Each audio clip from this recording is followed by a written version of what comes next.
À sa fête d'anniversaire, elle a oublié de mentionner qu'elle avait un mari. Elle m'a présenté comme juste quelqu'un que je connais. Je suis parti discrètement. J'ai annulé le cadeau que j'avais commandé. Son message paniqué à minuit, « Où est mon cadeau ?» Je ne m'attendais pas à ce que ma femme prétende que je n'existais pas, mais avec le recul, j'aurais peut-être dû le voir venir. C'était un vendredi soir fin septembre quand tout a changé. La fête pour le 32e anniversaire de Haley. Je me tenais dans notre chambre, la regardant prendre des selfies devant le grand miroir, ajustant les angles, vérifiant l'éclairage de la lampe annulaire qu'elle avait installée sur la commode. Elle faisait cela depuis 20 minutes, et nous étions déjà en retard pour sa propre fête. Prête à y aller, ai-je demandé en ajustant mon col. Elle m'a jeté un bref coup d'œil, puis a regardé de nouveau son téléphone. Oui, donne-moi juste une seconde. Cette seconde s'est transformée en 5 minutes supplémentaires d'examen de photos et de sélection de filtres. J'ai attendu près de la porte, les clés à la main, pensant à la fête que j'avais aidé à organiser. J'avais réservé le club de musique de Ruggie dans le South Loop 3 semaines auparavant. J'avais coordonné la liste des invités avec ses collègues, commandé le traiteur, choisi le gâteau velours rouge parce que c'était son préféré. Elle voulait quelque chose de mémorable pour Instagram, selon ses propres mots, et j'avais fait en sorte que cela se produise. Je ne voulais pas particulièrement d'une grande fête. Honnêtement, un dîner tranquille m'aurait convenu, peut-être avec quelques amis proches. Mais Haley avait insisté. Son anniversaire devait être un événement, quelque chose que ses abonnés verraient et avec lequel ils interagiraient. C'était ainsi que les choses se passaient depuis environ 1 an. Tout était du contenu. Chaque instant était une publication potentielle. Elle a finalement jugé ses photos acceptables et a attrapé son sac à main. J'ai remarqué qu'elle portait une nouvelle robe, quelque chose que je n'avais jamais vu auparavant. Vert foncé, ajusté, probablement cher vu le tissu. Je n'ai pas demandé combien elle coûtait. J'avais appris à ne pas poser ces questions. Nous avons pris un Uber pour le South Loop. Pendant tout le trajet, elle était sur son téléphone, tapant des légendes, répondant aux commentaires sur les photos qu'elle avait publiées plus tôt dans la journée. Je regardais par la fenêtre les rues de Chicago défiler, la soirée de septembre s'installant dans cette température parfaite de début d'automne. « Tu vas adorer », ai-je dit, essayant de briser le silence. L'endroit est superbe. Ils ont aménagé l'espace exactement comme tu le voulais. Je sais, a-t-elle dit, sans lever les yeux. Quand nous sommes arrivés chez Ruggie, je pouvais déjà entendre la musique jouer à l'intérieur. J'avais préparé une liste de lecture de ses chansons préférées, en la donnant au gérant de la salle le matin même. Un autre détail qu'elle ignorait, qu'elle ne remarquerait pas, qu'elle ne reconnaîtrait pas. Nous sommes entrés ensemble, mais quelques secondes après avoir franchi le seuil, Haley s'est transformée. Son visage s'est illuminé. Tout son langage corporel a changé. Elle était en représentation. Le spectacle avait commencé. Oh mon Dieu, les filles, a-t-elle poussé un cri aigu, se précipitant vers un groupe de femmes près du bar. Vous êtes là. Je l'ai regardé les serrer dans ses bras, poser pour des photos, rejeter la tête en arrière, riant de quelque chose que l'une d'elles avait dit. Elle était radieuse. C'était la Haley que tous les autres voyaient. Vibrante, chaleureuse, captivante. La Haley que je connaissais avant que tout ne devienne une transaction. La salle était exactement comme prévu. Des guirlandes lumineuses au plafond, des tables hautes dispersées un peu partout, une petite scène où un groupe local jouerait plus tard. Environ 40 ou 50 personnes étaient déjà là, principalement ses collègues de la marque de style de vie où elle travaillait en tant que responsable des réseaux sociaux. J'ai reconnu quelques visages de son Instagram, des personnes que je n'avais jamais réellement rencontrées, mais dont je connaissais la vie à travers des carrés soigneusement sélectionnés. Je me suis dirigé vers le bar et j'ai commandé une bière. Le barman, un jeune homme dans la vingtaine avec des tatouages impressionnants sur les bras, m'a fait un signe de tête. « Vous êtes avec la fille qui fête son anniversaire ?» a-t-il demandé. « Oui », ai-je dit. « Je suis son mari. » Il a légèrement haussé les sourcils, a jeté un coup d'œil à Haley, qui était maintenant au centre d'une foule grandissante. « Sympa. Elle a l'air amusante. »« Elle l'est », ai-je répondu, et je le pensais. Ou du moins, je le pensais à propos de la version d'elle qui existait pour les autres. J'ai siroté ma bière et regardé la fête se dérouler autour de moi. Je connaissais peut-être 5 personnes là-bas et j'ai réalisé en balayant la pièce du regard que Ale ne m'avait demandé d'inviter personne. Ni mes amis, ni mes collègues, ni même mon frère qui vivait à 20 minutes de là, à Evanston. C'était sa fête, pour ses amis, dans son monde. J'ai essayé de faire la conversation avec quelques-uns de ses collègues, ceux qui se tenaient près du bar en attendant leur verre. Ils étaient polis mais manifestement plus intéressés à retourner vers le groupe principal. Après le 3e échange tiède, j'ai abandonné et je me suis contenté d'observer. Ale était dans son élément.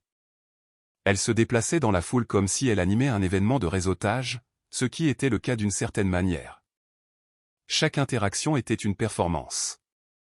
Chaque opportunité de photo était soigneusement réfléchie. Je la regardais consulter son téléphone entre les conversations, surveillant ses histoires Instagram, suivant l'engagement. Vers 8h30, sa mère est arrivée. Déborah avait toujours été cordiale avec moi, mais il y avait une distance, le sentiment que je n'étais jamais assez bien pour sa fille. Elle m'a repéré près du bar et s'est approchée. « Brian » a-t-elle dit, en me faisant la bise près de la joue. « L'endroit est magnifique. » « Merci » Ale a eu l'air d'aimer la salle. « Oh, elle adore. »« Parfait pour les photos. » Déborah a regardé autour d'elle, puis m'a de nouveau regardé. Elle est tellement photogénique. Elle l'a toujours été. Elle l'est, ai-je approuvé.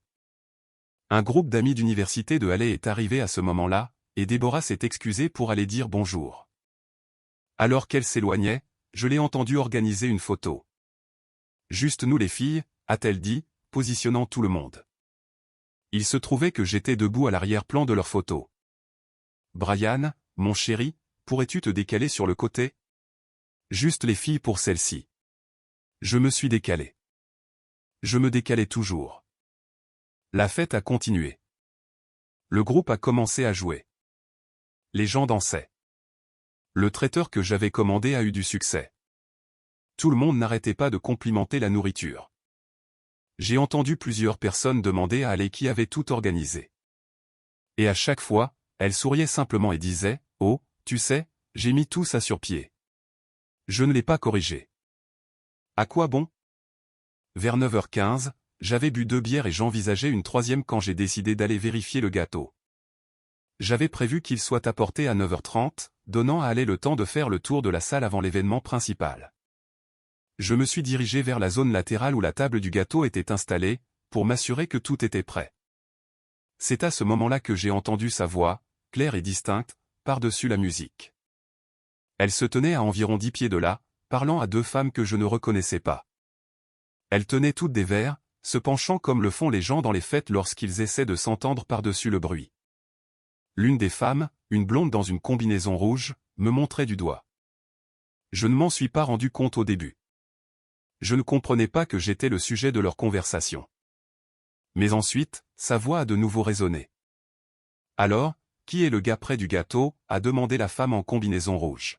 « Ton frère ou quelque chose comme ça ?» J'ai vu aller jeter un coup d'œil, remarquant à peine ma présence. Elle a fait un petit signe de la main, dédaigneux, désinvolte. « Oh, c'est Brian » a-t-elle dit. « Juste quelqu'un que je connais du coin. » L'autre femme, plus petite avec des cheveux bruns, a suivi le regard de Ale. « Du coin d'où » Ale a ri. Ce rire social et éclatant que j'avais entendu 100 fois ce soir-là. « Tu sais, juste du coin. » Il a été utile pour les trucs d'organisation de la fête. Elles ont toutes ri ensemble et ensuite la conversation est passée à autre chose. Quelque chose à propos du petit ami de quelqu'un, quelque chose à propos des plans pour le week-end. Elles m'ont oublié immédiatement, mais je ne pouvais pas l'oublier. Juste quelqu'un que je connais du coin.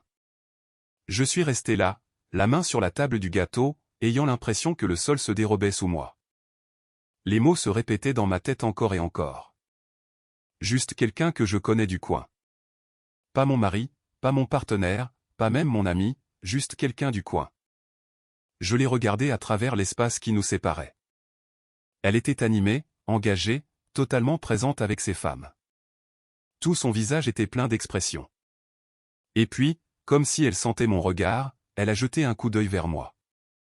Nos yeux se sont croisés pendant une fraction de seconde. Il n'y avait aucune reconnaissance là-dedans.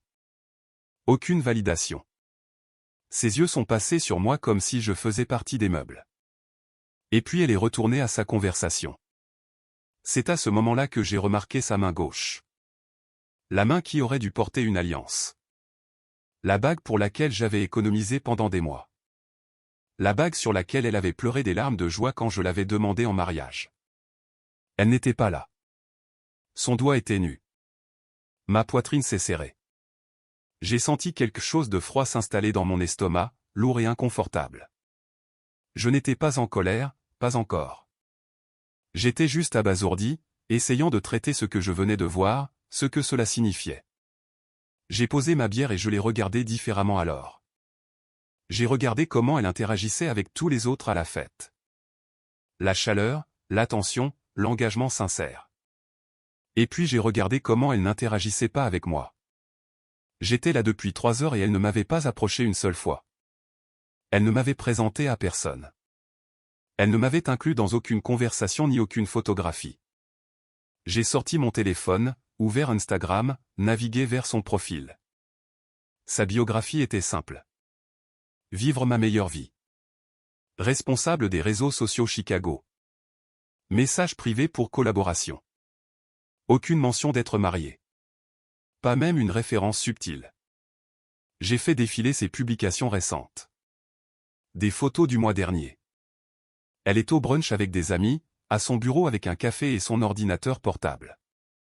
Elle est à la salle de sport. Elle était sur un toit terrasse avec des collègues. Je n'apparaissais sur aucune d'entre elles. J'ai fait défiler plus loin.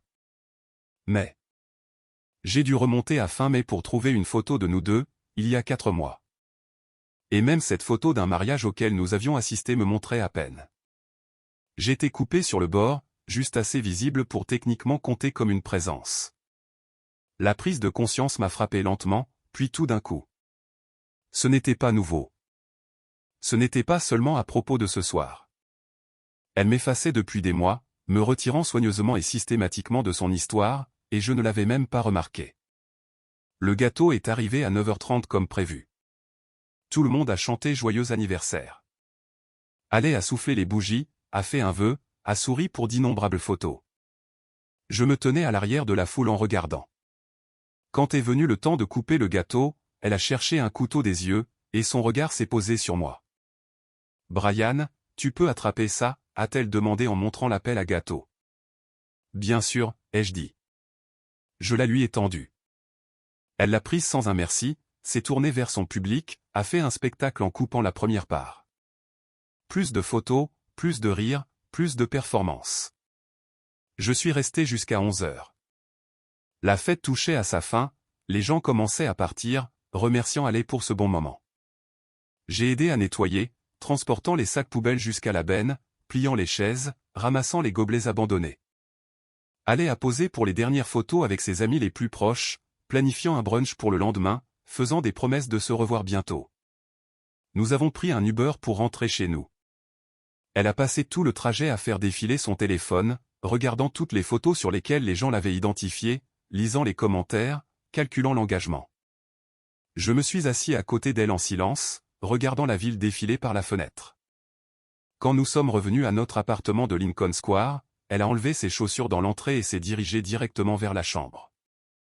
Je l'ai suivie, mon esprit repassant encore tout ce que j'avais observé, tout ce que j'avais réalisé.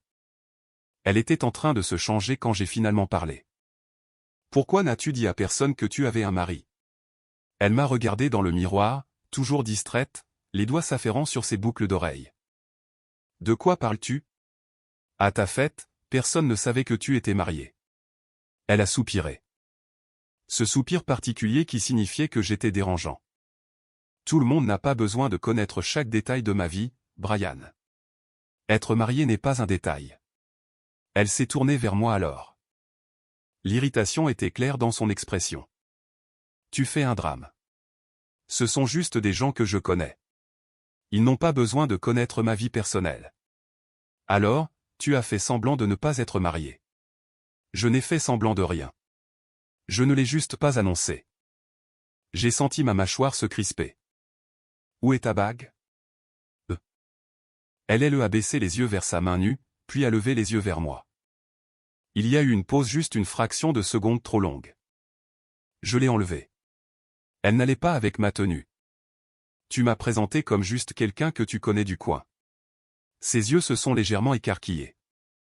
Elle n'avait pas réalisé que j'avais entendu ça, mais elle s'est vite reprise, en levant les yeux au ciel. Oh, allez. C'était juste une façon de parler. Tu es trop sensible. Qu'est-ce que tu voulais dire alors? Je ne sais pas, Brian. Elle s'est retournée vers le miroir, se démaquillant. C'était juste une chose à dire. Pouvons-nous ne pas faire ça maintenant? Je suis épuisé. Je suis resté là à la regarder essuyer son eyeliner soigneusement appliqué. Le masque de la soirée s'enlevant en traînée noire sur un coton blanc. Tu m'as caché exprès. Elle s'est retournée, sur la défensive maintenant. Je ne te cache pas. Tu deviens paranoïaque. À quand remonte la dernière fois où tu as dit à quelqu'un que tu avais un mari? Quoi? À n'importe qui? Tes amis, tes collègues, tes abonnés Instagram.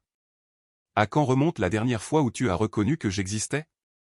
Son visage a rougi. Ce n'est pas juste. Ce n'est pas parce que je ne publie rien sur nous que tu n'existes pas.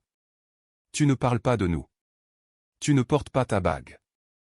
Tu dors dans une autre chambre. Tu me présentes comme un étranger quand je me tiens à 10 pieds de toi. Quand ai-je cessé d'être ton mari? Tu fais sonner ça pire que ça ne l'est, a-t-elle dit doucement.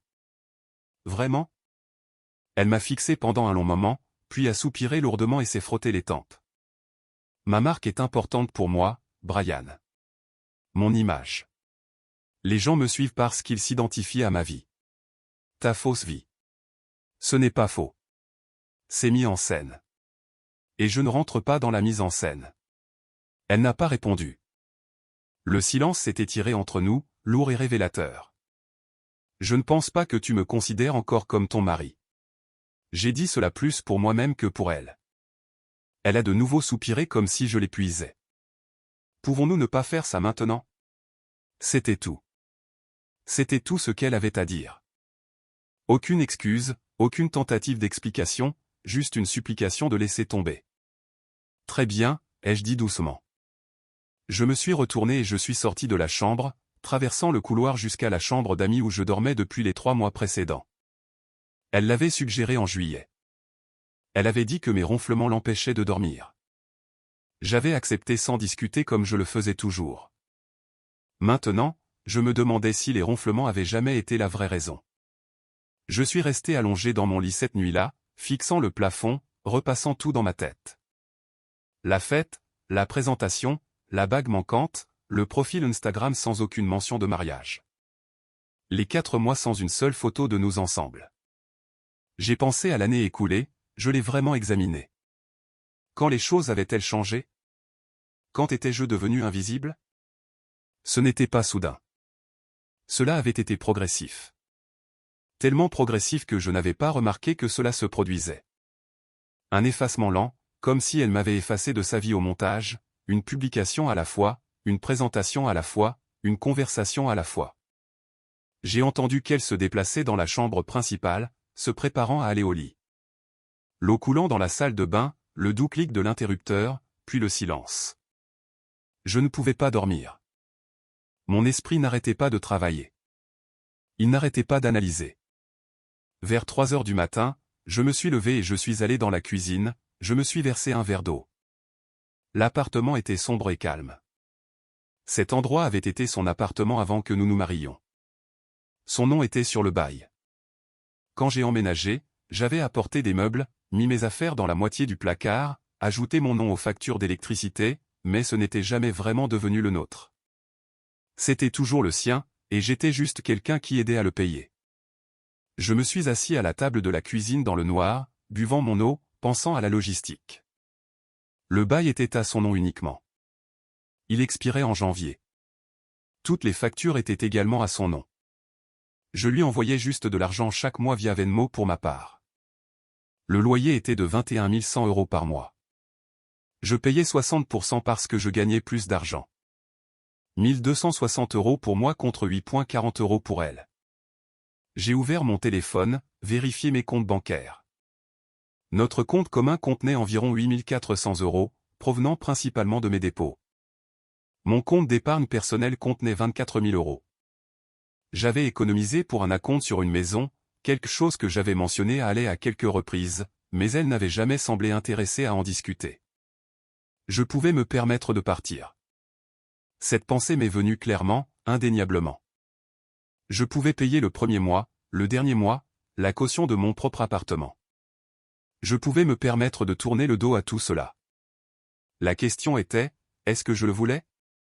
J'ai repensé à la fête, au fait d'avoir été présenté comme juste quelqu'un que je connais du coin, à la façon dont elle m'avait regardé, ou plutôt avait regardé à travers moi, à quel point elle avait été excitée et engagée avec tout le monde sauf moi.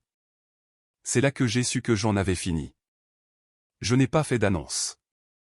Je ne l'ai pas réveillée pour une confrontation dramatique sur le fait que je méritais mieux. À quoi bon? Elle m'avait déjà montré exactement ce que je représentais pour elle. Il n'y avait aucun discours qui pourrait changer cela. Je suis retourné dans la chambre d'amis et j'ai commencé à élaborer un plan. Samedi matin, je me suis réveillé tôt, à 6 heures du matin. J'avais dormi peut-être 2 heures au total. Je me suis douché, habillé, j'ai préparé du café. Ensuite, je me suis assis avec mon ordinateur portable et j'ai commencé à chercher des appartements. J'ai entendu Alès se lever à 10 heures. Elle est entrée dans la cuisine, joyeuse, comme si la nuit dernière n'avait pas existé. Elle s'est versée du café, a fait défiler son téléphone, m'a montré les chiffres d'engagement Instagram des publications de la fête. Regarde ça, a-t-elle dit en tournant son téléphone vers moi. Déjà 3000 likes, et les histoires ont eu presque 10 000 vues. C'est super, ai-je dit. N'est-ce pas? Je savais que cette robe était le choix parfait. Elle a siroté son café, continuant à faire défiler. Je retrouve les filles pour le brunch à 1 heure de l'après-midi. Cet endroit sur la rue Clark. D'accord. Qu'est-ce que tu fais aujourd'hui? Je traîne juste. Je vais peut-être faire quelques courses. Cool. Elle a disparu dans la chambre pour se préparer. Au moment où elle est partie pour le brunch à 12h30, je me suis mis au travail. J'avais trouvé une sous-location à Wicker Park ce matin-là. Un studio au-dessus d'une boutique vintage, disponible immédiatement. Un bail de 6 mois, 1 400 € par mois. J'avais envoyé un email de demande à 7 heures du matin. Ils ont répondu à 9. À 11, j'avais rempli une demande. À midi, j'étais approuvé. J'ai payé le premier mois via Venmo pendant que Ale était sous la douche. Maintenant, j'avais peut-être 4 heures avant qu'elle ne revienne. J'ai commencé à faire mes valises. J'ai attrapé ma grande valise en haut du placard, celle que nous avions utilisée pour notre lune de miel il y a 3 ans. Je l'ai remplie de vêtements, uniquement les miens, des pantalons, des chemises, des sous-vêtements, des chaussettes, mon manteau d'hiver. J'ai laissé derrière moi tout ce qui était même vaguement partagé. Le joli plaid que nous avions acheté ensemble, les coussins décoratifs, les gadgets de cuisine. J'ai emballé mon ordinateur portable, ma tablette, mes écouteurs, le chargeur de mon téléphone, mes documents importants, mon acte de naissance, mon passeport, mes déclarations d'impôts. J'ai décroché des photos des murs, mais seulement celles qui étaient à moi d'avant le mariage. Ma photo de remise des diplômes universitaires, la photo de mon frère et moi au stade Wrigley Field. J'ai laissé toutes les photos de nous ensemble. Mon téléphone est resté dans ma poche pendant tout ce temps. Je n'allais pas le laisser derrière. J'ai fait 3 allers-retours jusqu'à ma voiture, garée dans le garage de l'immeuble. La valise, un sac à dos, une boîte d'appareils électroniques. Tout ce dont j'avais vraiment besoin rentrait dans mon coffre. Tout le reste, les meubles que j'avais apportés, les affaires de cuisine, les objets décoratifs, elle pouvait les garder. Je ne voulais pas me battre pour des possessions. Je voulais juste partir. La dernière chose que j'ai faite avant de partir a été la partie la plus difficile.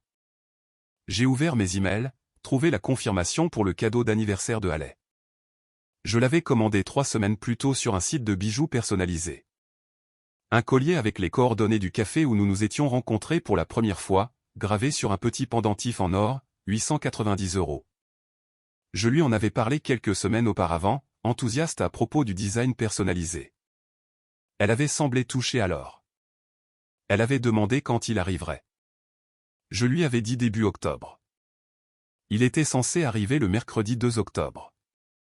J'ai cliqué sur la commande, j'ai trouvé l'option d'annulation. On m'a demandé si j'étais sûr.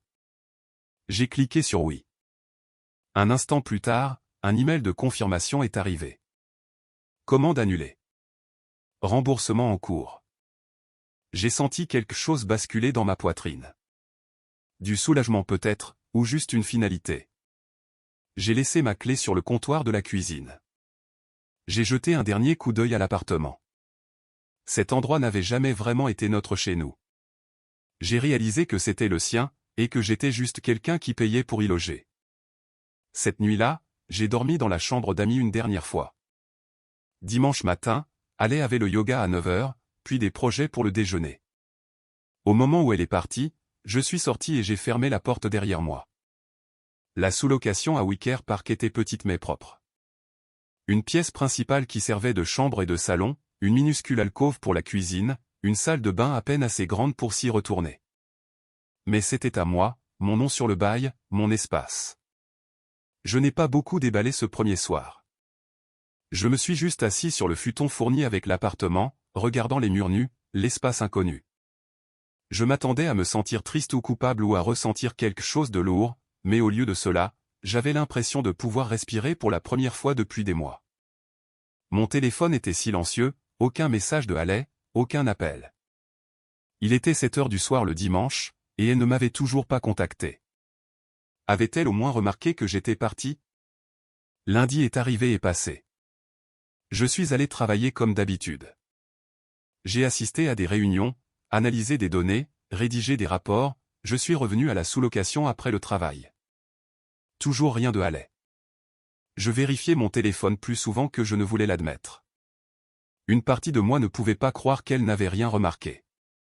Mes affaires avaient disparu. Ma clé était sur le comptoir. Comment n'avait-elle pas vu?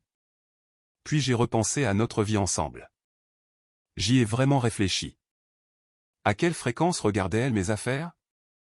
À quelle fréquence me remarquait-elle tout court? J'ai découvert plus tard par un ami commun qu'elle avait prolongé son brunch du dimanche pour en faire une activité d'une journée entière, puis avait dormi chez son ami ce soir-là. Lundi, elle avait apparemment travaillé tard au bureau. Une date limite de campagne.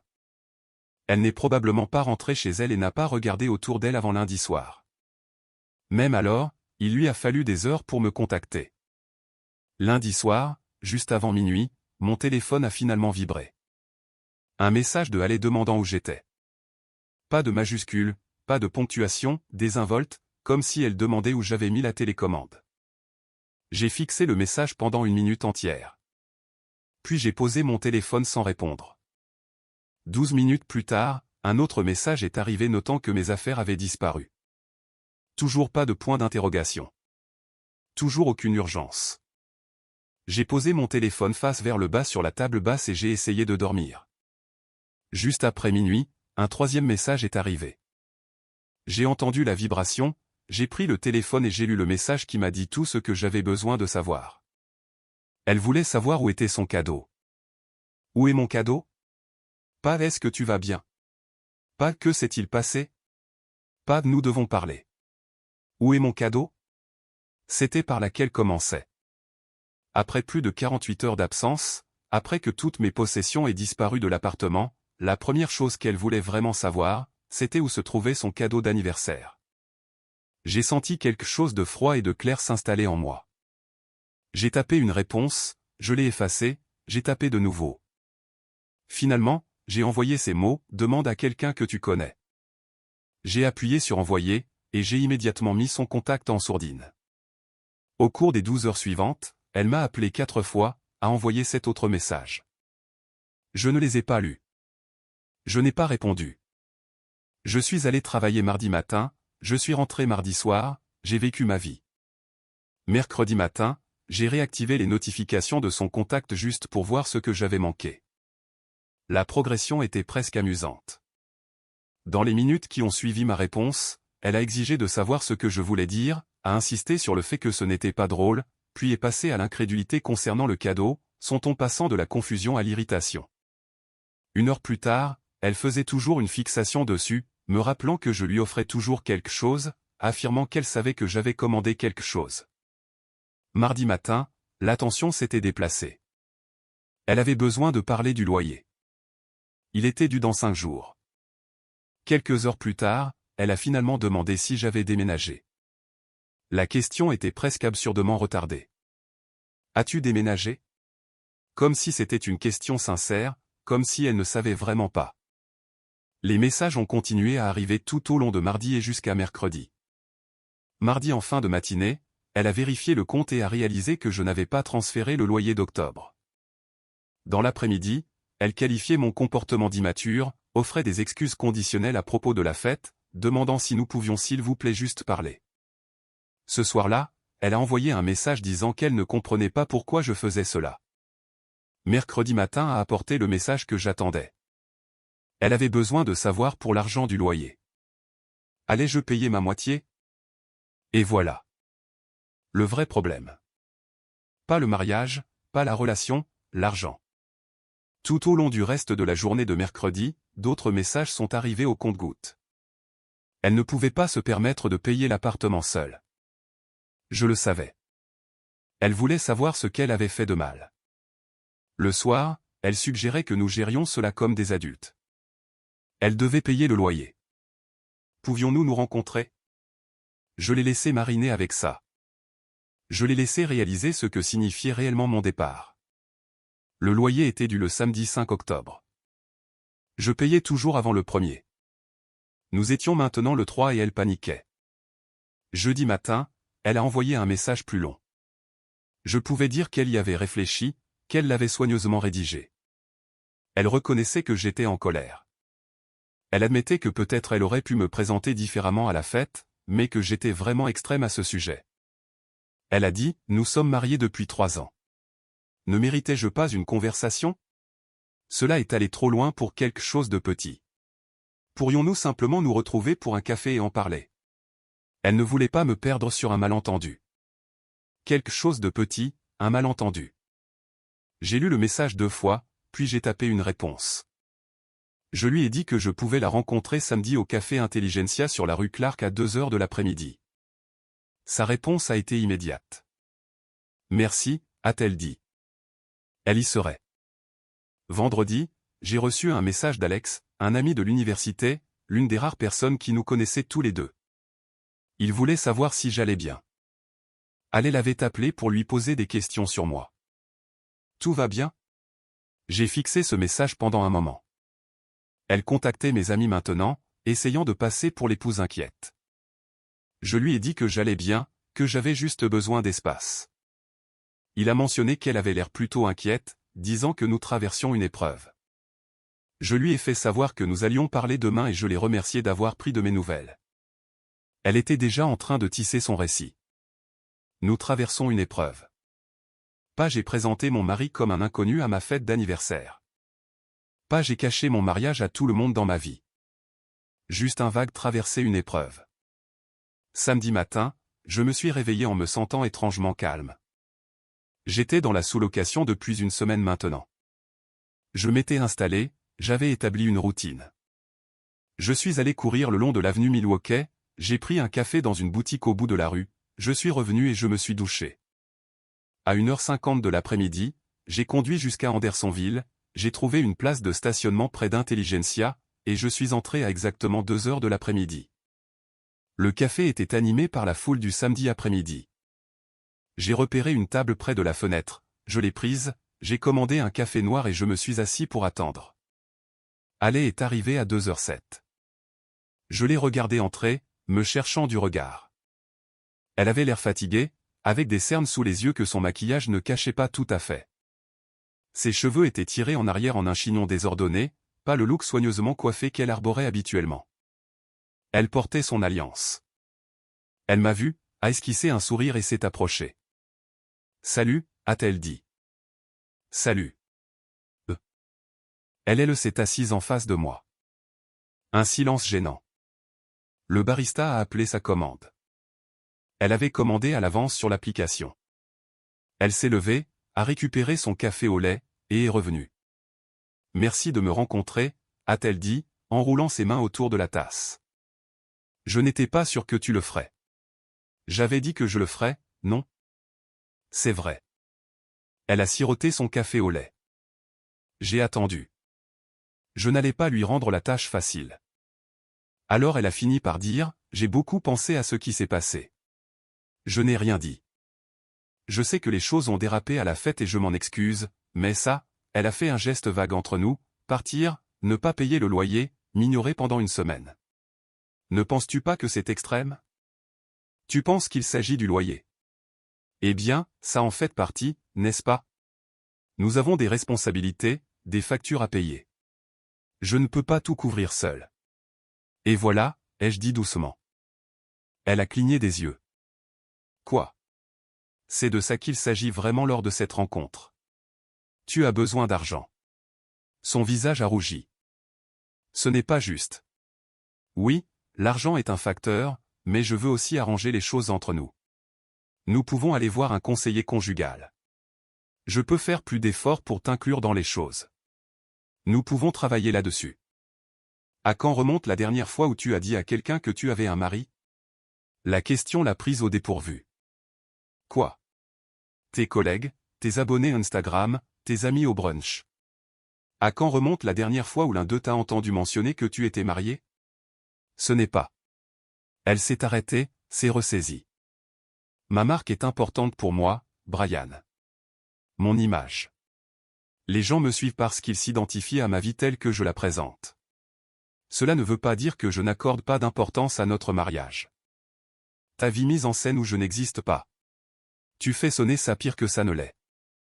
4 mois depuis que tu as posté une photo de nous, aucune mention de mariage dans ta biographie.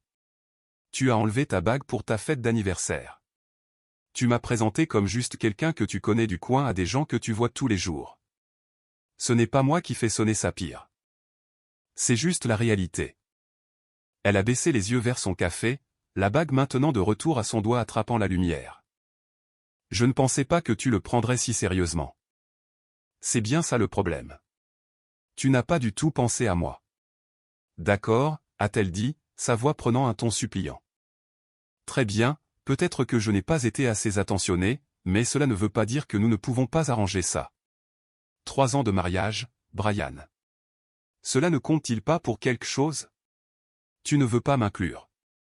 Tu veux ma moitié du loyer. Ce n'est pas. Elle s'est arrêtée. Je veux dire, évidemment l'argent est un facteur. Nous avons des factures. Tu as des factures. Ton nom est sur le bail. Nous avons toujours tout partagé parce que nous étions mariés, des partenaires. Elle m'a fixé et j'ai pu voir la prise de conscience se faire jour. Brian, allez. Ne fais pas ça. Tu as fait ça. J'accepte simplement la réalité. Alors, quoi? C'est juste fini pour toi? 3 ans de mariage et tu pars parce que je ne t'ai pas présenté correctement à une fête. Tu ne comprends pas. Cette fête n'était pas le problème. C'était la confirmation. La confirmation de quoi? Que je vis avec quelqu'un qui me considère comme une commodité, pas comme un partenaire.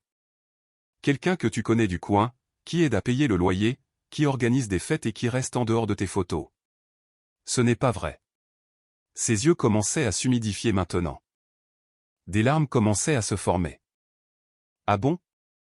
Le silence s'est étiré entre nous.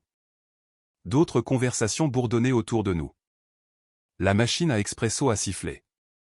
Le téléphone de quelqu'un a sonné. Mais à notre table, il n'y avait qu'un silence lourd et inconfortable. Et pour l'appartement? A-t-elle finalement demandé. Je ne peux pas me le permettre seul. Ce n'est plus mon problème. Brian. Je me suis levé. J'espère que tu trouveras une solution. Vraiment. Attends. Elle a levé les yeux vers moi. Son mascara commençait à couler légèrement. Où loges-tu? Pouvons-nous au moins rester en contact? Non. Non. J'ai fini d'être quelqu'un que tu connais du coin. Prends soin de toi, allez. Je suis sorti. Elle ne m'a pas suivi. Je suis monté dans ma voiture, je me suis assis sur le siège du conducteur pendant un moment, laissant tout retomber. J'avais dit ce que j'avais besoin de dire. Plus important encore, j'avais entendu ce que j'avais besoin d'entendre. Elle ne comprenait toujours pas vraiment. Elle pensait toujours qu'il s'agissait d'un seul commentaire, d'une seule fête, d'un seul moment.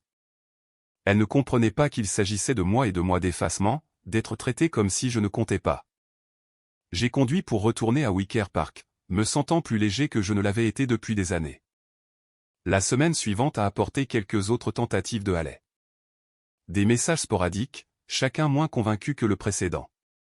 Lundi, elle a envoyé un message disant qu'elle avait réfléchi à ce que j'avais dit. J'avais raison, a-t-elle admis. Elle n'avait pas été juste envers moi. Pouvions-nous réessayer? Je n'ai pas répondu. Mercredi, elle avait trouvé un colocataire pour aider à payer le loyer. Elle pensait juste que je voudrais le savoir. Je n'ai pas répondu. Vendredi, elle avait toujours mon courrier. Quand pouvais-je le récupérer? À celui-ci, j'ai répondu qu'elle devait le laisser au gérant de l'immeuble. Dimanche, elle a envoyé 2 mots. Tu me manques. J'ai fixé ce message pendant un long moment. Tu me manques. Était-ce le cas? Est-ce que je lui manquais? Ou bien ce que je fournissais lui manquait-il? La stabilité financière, le système de soutien, la personne qui lui facilitait la vie. Je n'ai pas répondu. La vie a continué. Je me suis vraiment installé dans la sous-location cette fois-ci. J'ai tout déballé, j'ai fait de l'espace le mien. J'ai commencé à aller à la salle de sport près de mon appartement, à la fitness sur l'avenue Milwaukee. J'ai recommencé à courir, quelque chose que j'avais arrêté de faire pendant le mariage. J'ai repris contact avec de vieux amis, des personnes dont je m'étais éloigné ces dernières années. J'ai également mis à jour mes propres réseaux sociaux. Je les avais à peine utilisés auparavant. J'avais juste un compte Facebook que je vérifiais peut-être une fois par mois. Mais maintenant, j'ai commencé à publier. Rien de dramatique, rien d'évidemment dirigé contre Haley. Juste ma vie. Des photos de mon nouveau quartier, du café. Je mettais que j'aimais le chemin de course le long du lac.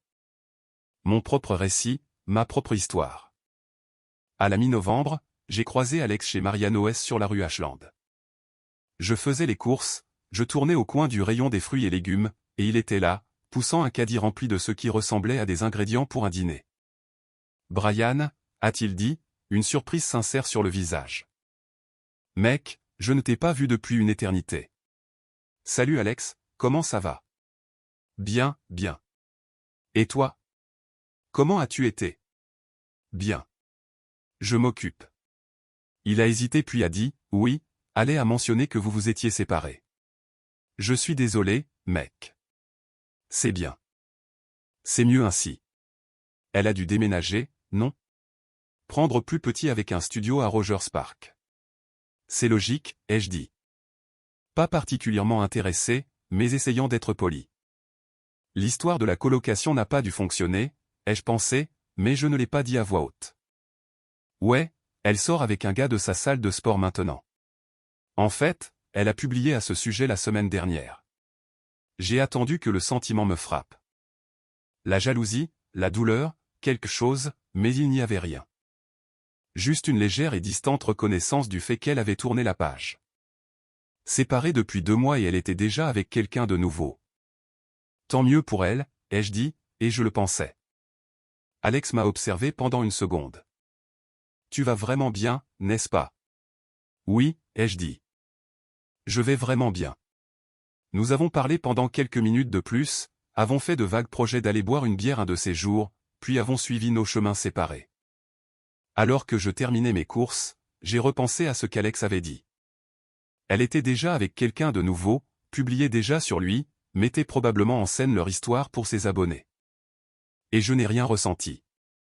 Pas de jalousie, pas de regret, juste la confirmation que j'avais fait le bon choix. Elle avait tourné la page parce qu'elle n'avait jamais vraiment été présente pour commencer. J'étais juste quelqu'un qui avait occupé un espace dans sa vie, quelqu'un qui avait servi à un but, et maintenant quelqu'un d'autre remplirait ce rôle. Les semaines ont continué. Le travail se passait bien, très bien, en fait. Fin novembre, ma patronne m'a convoqué dans son bureau et m'a offert une promotion.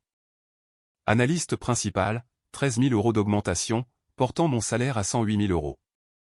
Plus de responsabilités, de meilleurs projets, ma propre petite équipe. J'ai accepté immédiatement.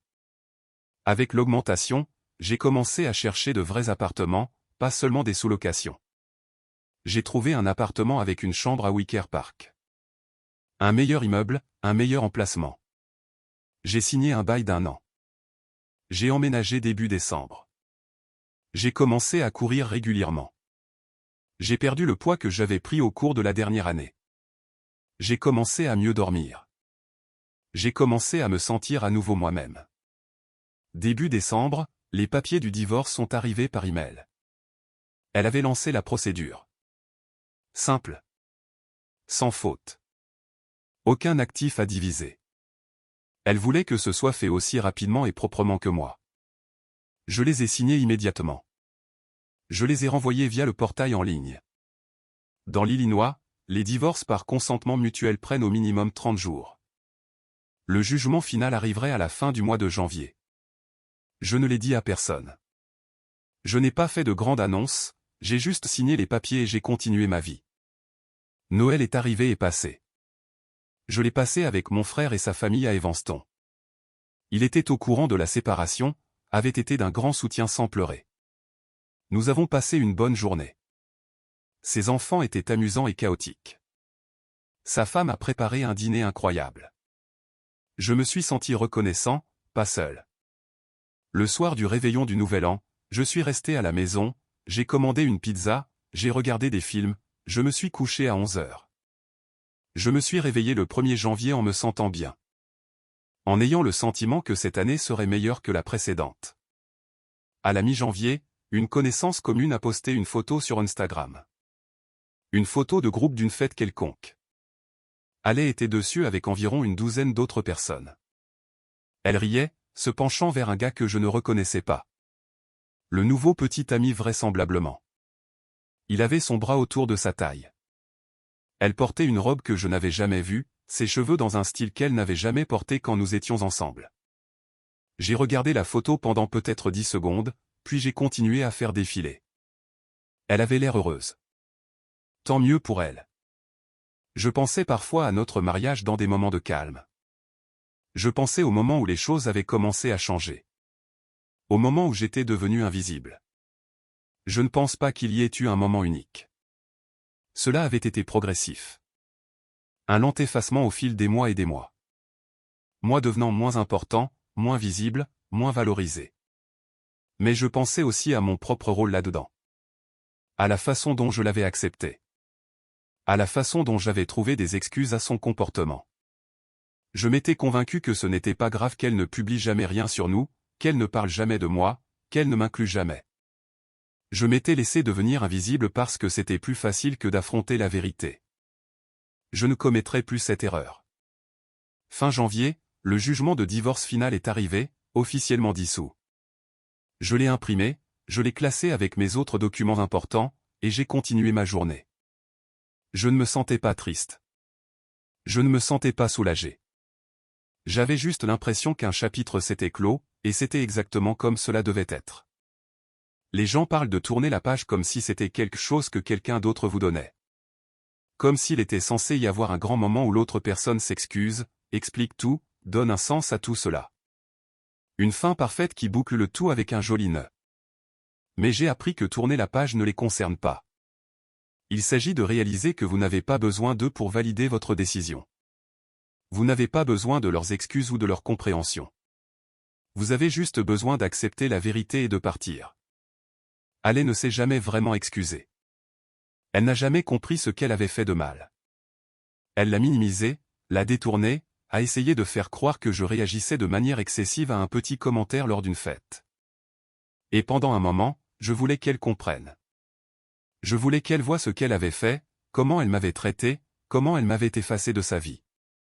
Mais finalement, j'ai cessé d'en avoir besoin. J'ai cessé d'avoir besoin qu'elle comprenne. Sa compréhension ou son manque de compréhension n'avait aucune incidence sur ma réalité. Je savais ce qui s'était passé. Je savais ce que j'avais vécu. Je savais ce que je méritais.